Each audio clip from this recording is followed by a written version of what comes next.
Hello，大家好啊！今次咁就會教大家點樣做一個商戶出優惠券咧。對翻主頁見到有好多個唔同嘅分類嘅，咁我哋就去翻主頁就系統管理，咁就揾翻我的優惠券咧。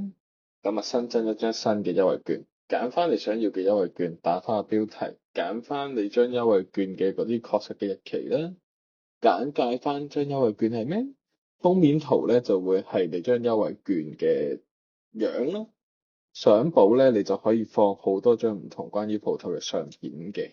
咁啊，詳細嘅介紹啦，講翻張優惠券咧，使用說明方面咧，就打翻條券嘅 T&C 落去啦，即係佢嘅條款細則啦。如果你有其他宣傳影片，譬如 YouTube 嘅宣傳影片咧，你可以放埋條 link 上去嘅。咁標籤呢度咧就係、一行一個標籤啦，就方便大家揾到你嘅啫。咁啊，打翻呢張叫原價優惠價啦，同埋總發行嘅量。咁呢度咧就有得自己選擇啦，俾唔俾 KOL 去做宣傳嘅。咁啊，如果做嘅話，個 percentage 係幾多咧？亦都有個 VIP 專屬專區嘅。